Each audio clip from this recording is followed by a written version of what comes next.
Sorry, teacher. All right. This one. All right. Oh, this one. Yep. Welcome to the 17:6 podcast, where we help you turn the world upside down by the Lordship of Christ. I'm Trevor. I'm Caleb. I'm Zach. Man, Caleb, you've made it here 2 weeks in a row. It's good to have you guys in my ears another Saturday in a row. Mm-hmm. It was good. Huh. It's good. Okay. What? What? Because of the... No, I understand what you're saying. All right. That's fine. I just wouldn't have put it that way. Well, All right. Well, that's what makes us different. that's true. We're different people. Mm-hmm. Good morning. Are you, when you say different, like different between you and I, or different between us and the audience? Me and you. Okay. Yeah. That makes Well, sense. the audience. I'm different Sure, from the audience sure. too. That makes sense. Okay. Just We're all good. different. It snowed. It did So we're snow. like snowflakes. We're different. Whoa. This is going Don't south real don't fast. put that on me. It did snow. It did, and it's been really cold lately. Thankfully, it's not cold in here. Yeah. Pretty warm. I'm sorry. Trevor turned the heat on. Yep. So I hired somebody, and I decided I should probably turn the heat on so that he doesn't freeze. The first day he was here on Monday, I did not turn it up that much, and I noticed that he put his jacket on while he was setting out. But he didn't say anything. No, he didn't. Hey, God Like, bless him. I was like, this guy is going to work out. At least he came prepared with a jacket, though, right? He had a jacket and a hoodie. Yes. Trevor stepped out of his office, sipping on his coffee. It was nice like, and warm in my office, too. good man. Yeah. He came well prepared. Good man. It's been great. Yeah. It's been great. Good deal. There's a movie about that, where like the guy named Scrooge comes in and gives him a piece of coal. That's funny. Maybe I'll do that next time. Tis the season. That's great. Oh, man. All right. So what do you got for us, Caleb? What's a knight's... Oh, hang on. Oh, Can we just say that this is dedicated to Joe? Dedicated Shout out to to Joe. Joe. shout out to Joe. Okay. This joke is dedicated to you, Joe. Go ahead. What's a knight's favorite fish? Zach? Swordfish. Swordfish. It's a swordfish. It's so weird because I thought, I'm looking at Zach and I hear a whisper in my ears. And it's Trevor saying, swordfish. No, Zach is just a really good ventriloquist. That was, Yeah. Except his lips weren't moving, so. that's what I'm saying. Oh, He's a okay. good ventriloquist. Yeah. All right, Joe, let us know what you thought of that joke. It's pretty predictable. 1 out of 10 stars. It was predictable. No. Give it a rating of 1 through 10 stars. That's what I meant. Oh, okay. So what are we doing today? I'm sorry. I know we're kind of just chatting and whatever, but we have just realized that Acts chapter 14, I mean, there's stuff in there, but not as much stuff as the previous chapters and chapter 15. So we're kind of just trying to kill time. No, I'm going to let Caleb summarize this. Caleb. Yeah, so What do you we're talking about Acts 14 today, and that's it. That's all I got. That's it. Is good. Well, thanks for watching. No, I'm just kidding. So it's kind of broken down into, what do we have? 3 or 4 different sections that we've talked about. First section would be Paul and Barnabas at Iconium. Iconium. Well, we're going with Iconium now. All right, Okay. Iconium. They went there, preached the gospel, and there was a lot of different. There was it says a great number of Jews and Greeks believed, and those that didn't wanted to stone Paul and Barnabas. So eventually they fled. There's a lot more meat in there, but this is a summary. And then Paul and Barnabas, they flee to Lystra. Sounds good to me. Kind of like Lysol, I figured. Lystra. And there Paul heals a crippled man, and also he and Barnabas are mistaken for Zeus and Hermes. Mistakes happen. Mistakes happen. But and they tell the people Like they tear off their clothes and they're like, no. They don't tear off their clothes; they just rip their garments. They rip their garments. Don't put that on Paul and Barnabas. I'm sorry. They Goodness tear their garments and try to convince the people that no, that ain't us. Mm-hmm. And then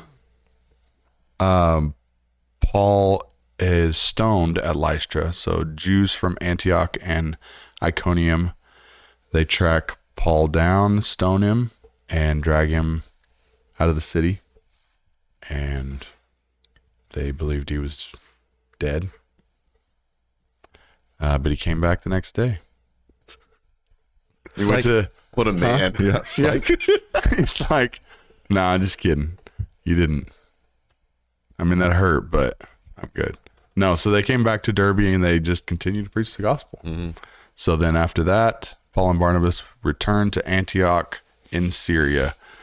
And once they returned to Antioch, they gathered the church that was there and shared with them all that God had done with them. Perfect. So that's just the overview of 14. So again, we're seeing the gospel go out to other nations. We're seeing great opposition, but also great converts happen amongst the Gentiles and the Jews. Mm-hmm. So just continuing on that theme. Right. So let's see. I think you had something in verse 1. We just start? In verse 1, you had something on the Jewish synagogue. Oh, I did. That was me that had something on verse 1. I have something as well, but it's after that. Okay, perfect.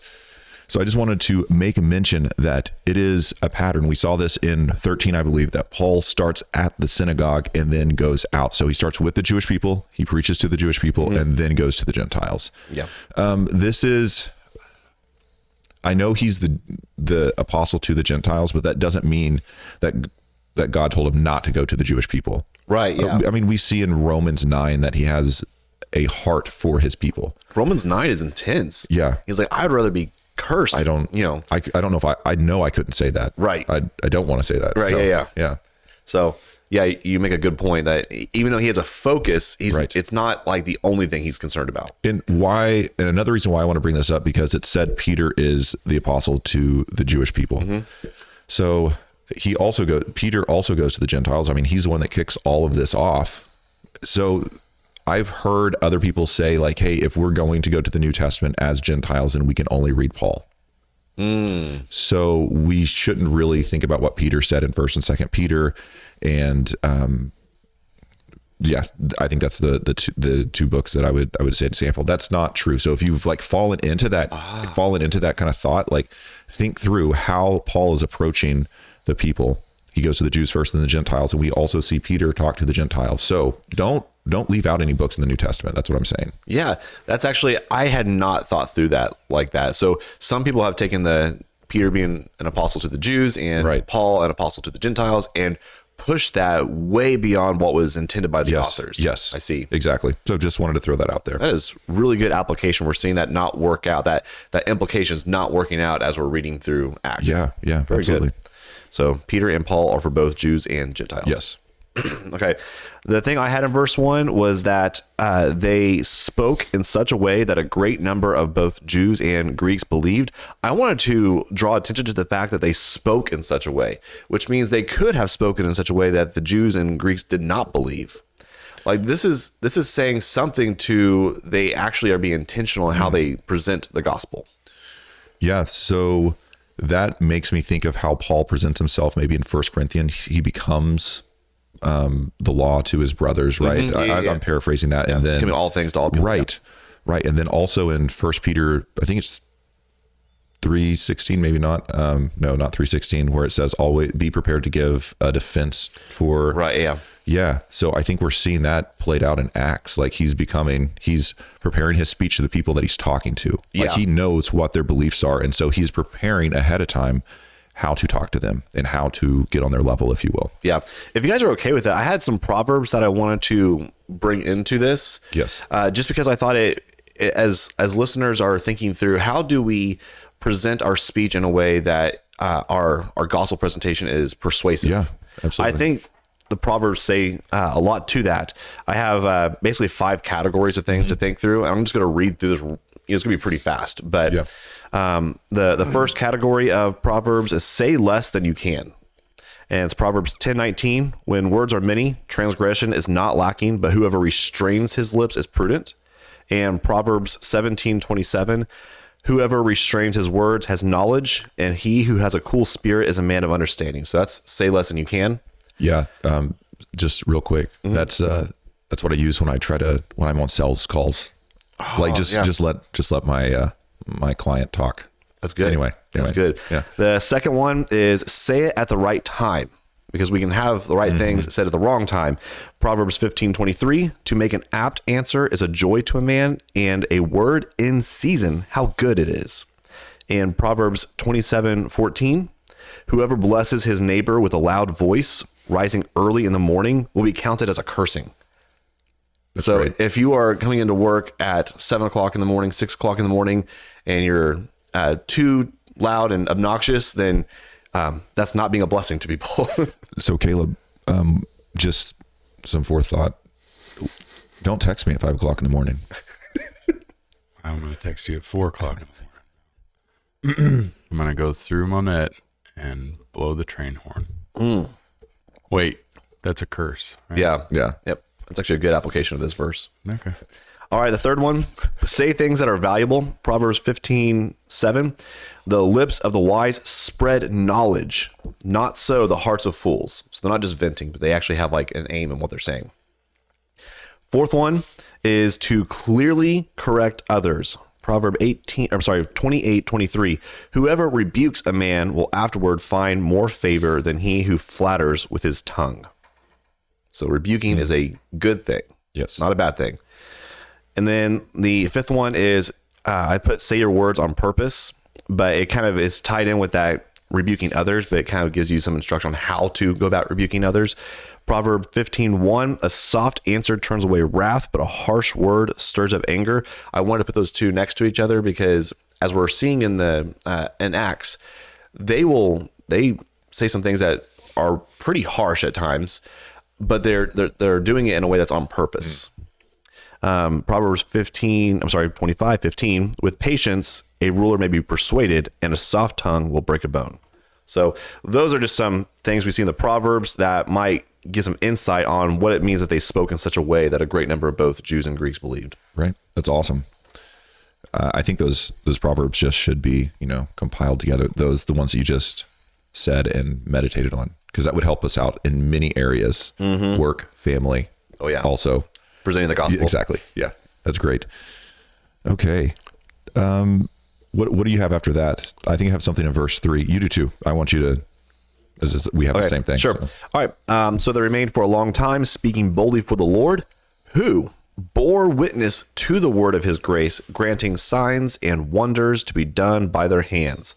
So again, we see power evangelism going on. What that means is that the apostles were able to do signs and wonders, and what that was granted from God, and it was bearing witness to the words that they were speaking. So we can know that this message is from God because of the signs and wonders. Yeah.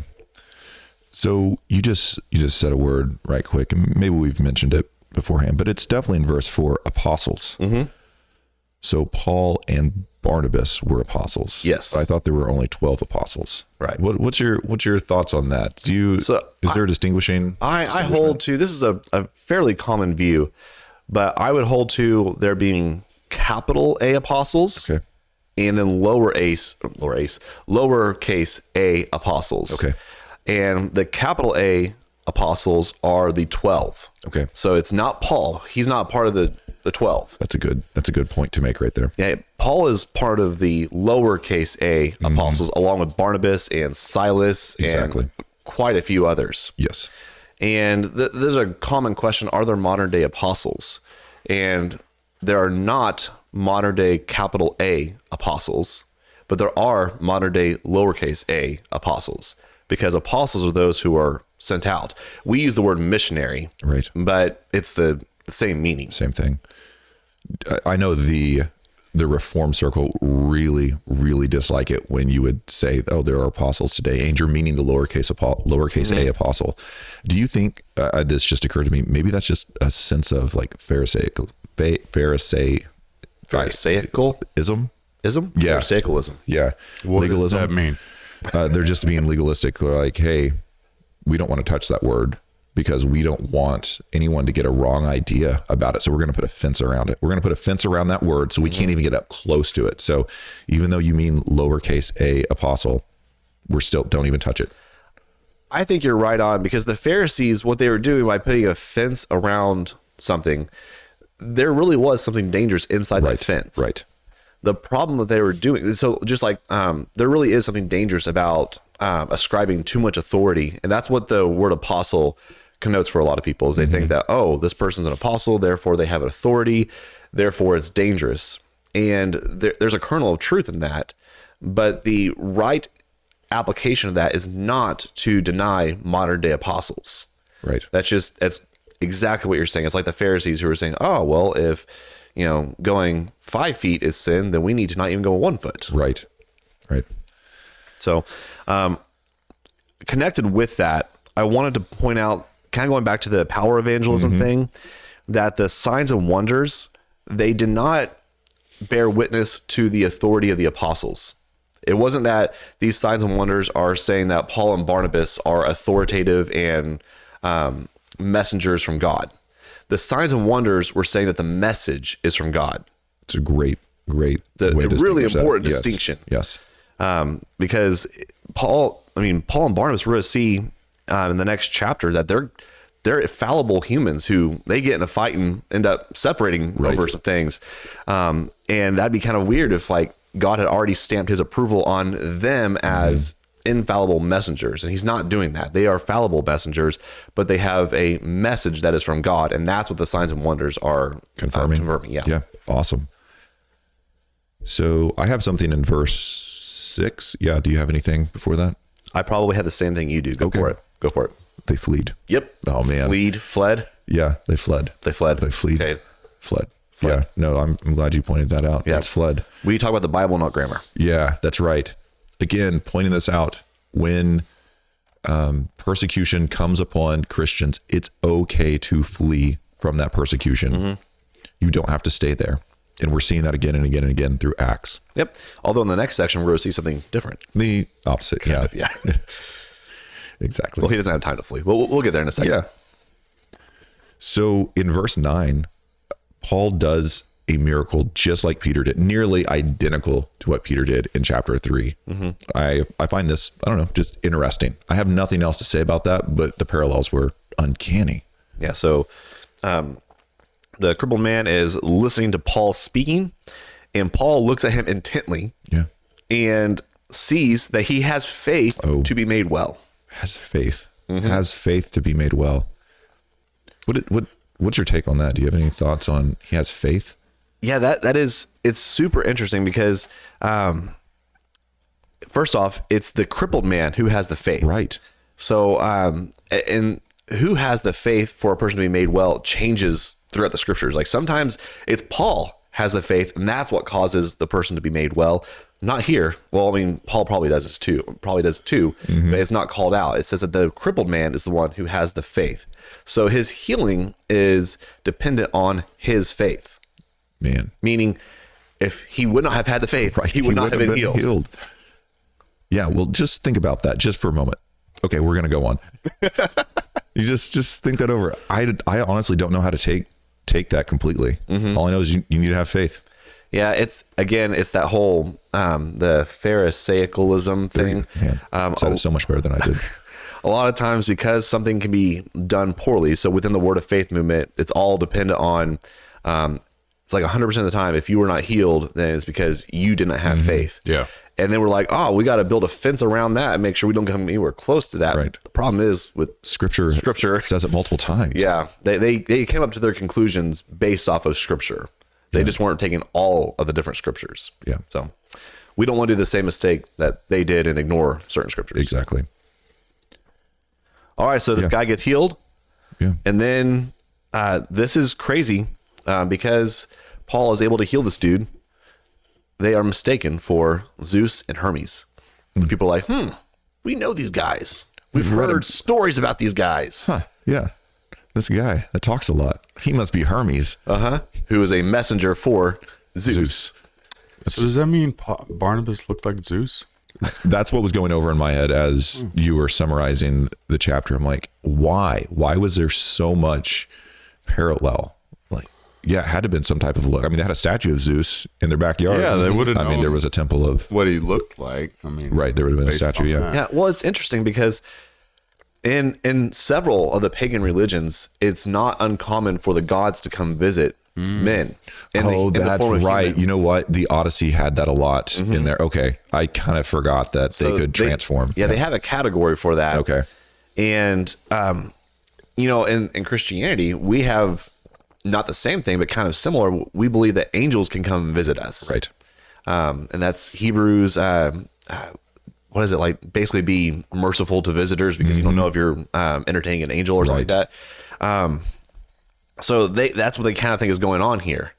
And I think this ties back into like the whole theme of Acts back in chapter 1, to stay in Jerusalem until the Holy Spirit comes on you and you have power. And we're getting to see what power looks like. Sometimes it looks like you're being mistaken for a god. Yeah. You can kind of just turn that around like, are we a powerful church? Have people ever like, you guys look like Zeus and Hermes? That's a good point. That might be a convicting question to ask yourself. Never. I don't think I've ever been there. I've never been there as well. Okay. I've had people say that the church has impact in other ways, not necessarily in, wow, Yeah. I'm sure people Zeus have, and Hermes hang out here. they may have not have mistaken you for Zeus and Hermes, but I'm sure they've mistaken you for a Sasquatch. Well, yeah. A Goliath. I was going to say Hercules or something like that. Okay. Hercules? Yeah. With that beard? Thanks, Zach. The Greeks didn't have beards, did they? I mean, I don't know Hercules real well, but I know he was strong, right? Yeah. Caleb's strong. Thanks, Zach. I'm trying to be encouraging. This is a good morning. Uh-huh. This is You can call me This Barnabas. Good job. this is payback for me comparing you to Armadillo the other day. Oh man, I forgot about that. That was not on the air, but yeah, No, you yeah. did compare to Mar. Now it's eternalized on YouTube. Oh man, your kids will ask me Then about that someday. I gave him a mongoose instead. Yeah. My spirit animal. I redeemed myself. Armadillo. That's great. We got to move on, guys. Yeah. So Yeah. okay. Anyway, the Shouldn't have guy's brought it up. healed. The guy's healed, and then you have all of this not rabble, but this conversation in Iconium. No, they were not in Iconium anymore. are we? Lystra. Lystra. Thank you. I mean, does Paul and Barnabas even know what they're saying? You know, maybe they're.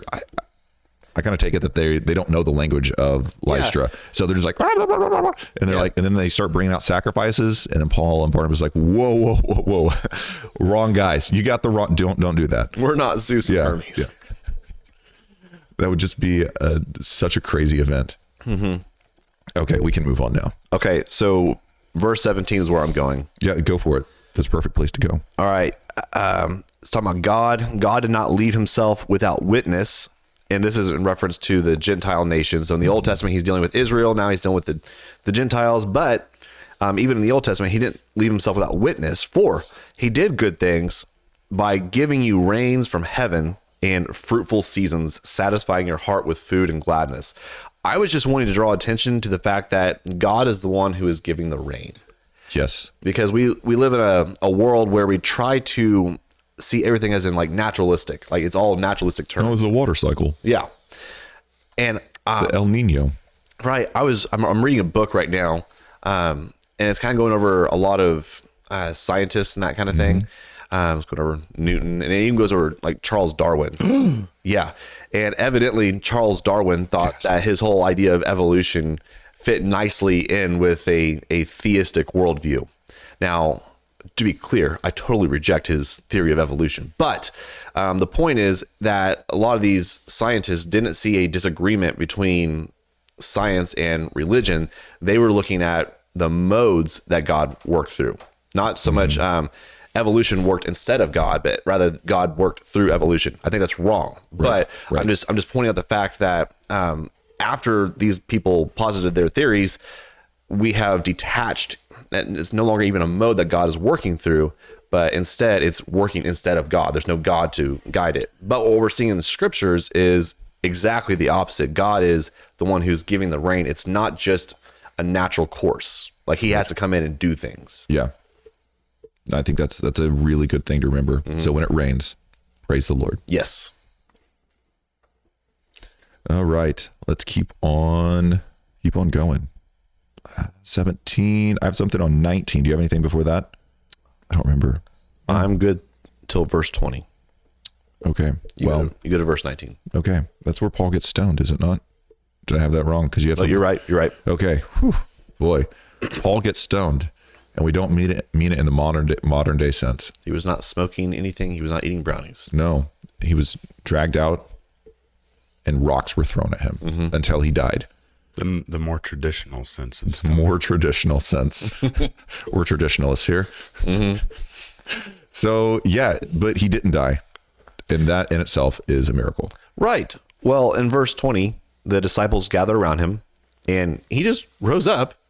And my favorite part, entered the city again. This leads me to believe maybe he wasn't even really that injured after he got up, because he just walked back into the city. That's crazy. Yeah. We just finished reading a biography on a guy named John Welch. Have you guys ever heard of him? No, you mentioned that would be a good name for one of my newest son that's going to be born. That's it. Yeah. Yeah. John Welch was a boss. I really enjoy. I ended up getting his book just because it was part of a package deal. I wasn't intentionally looking for his biography, but a lot of good things about John Welch. The thing that stands out to me though, he's a 17th century. Well, he's 16th, 17th century guy. Protestant reformer kind of guy. He is the son-in-law of John Knox. Anyways, at the end of his life, he's in really bad shape. And basically they're like, yeah, he may have a few hours left to live. He's dying.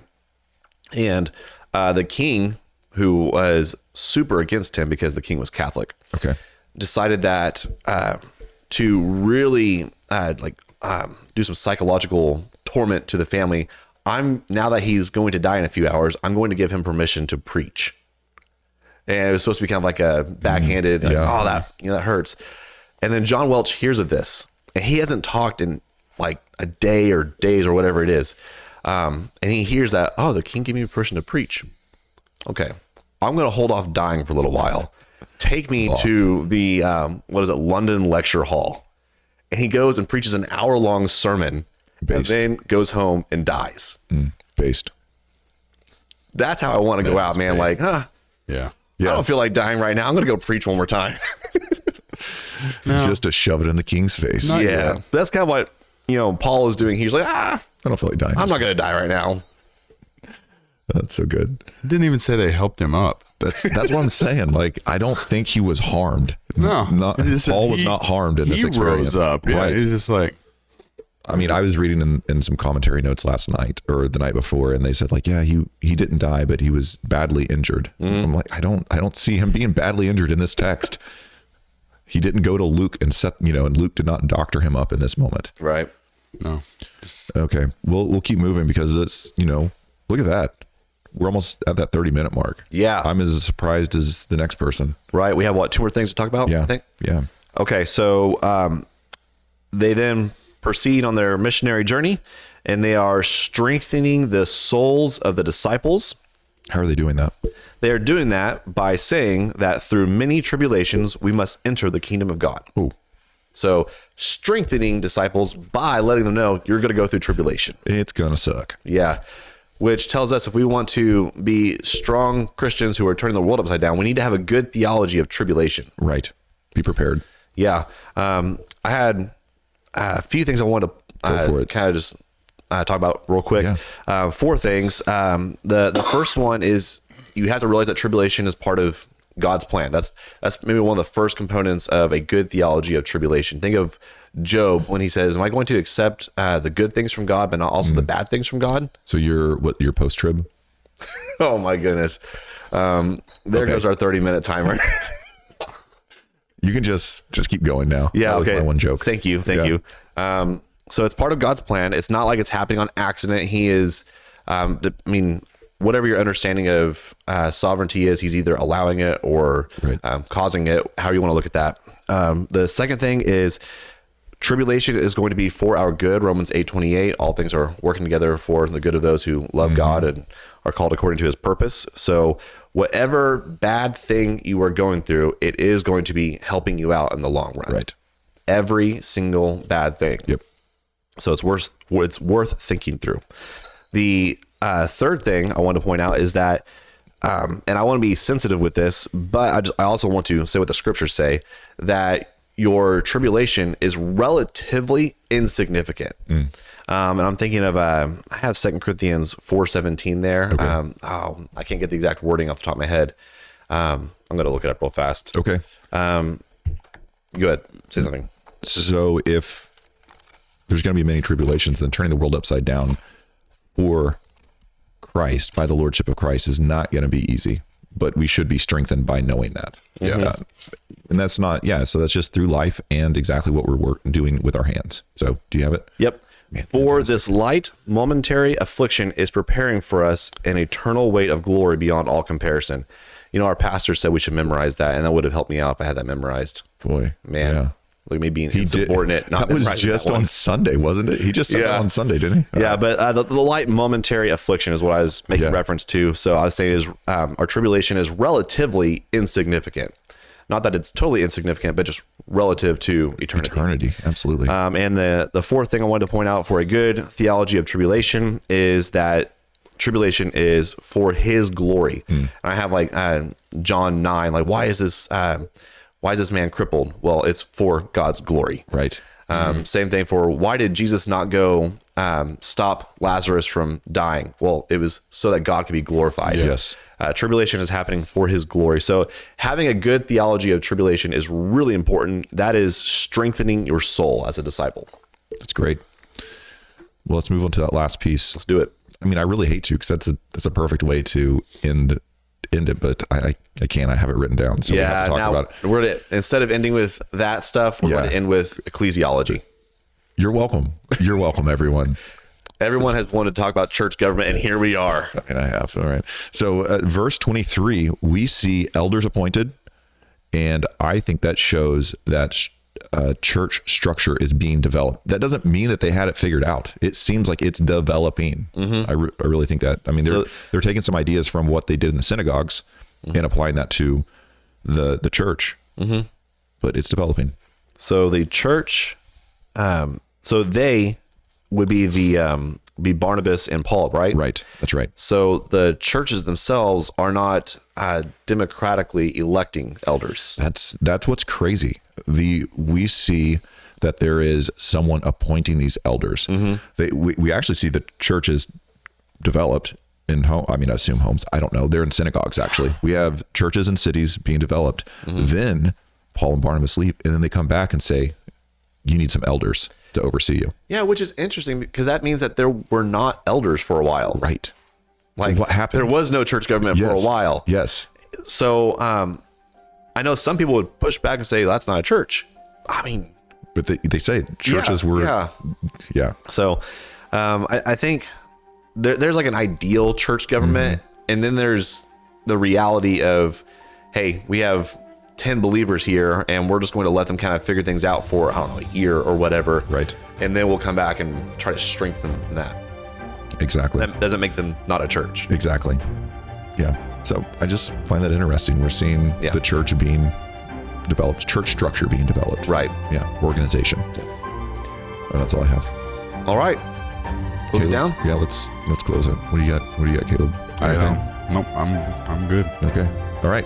Well, thanks for listening to the 17:6 podcast, where we help you turn the world upside down. This one, where we help you turn the world upside down by the lordship of Christ. Make sure you like, subscribe, comment, share this with everyone you know. See you next episode.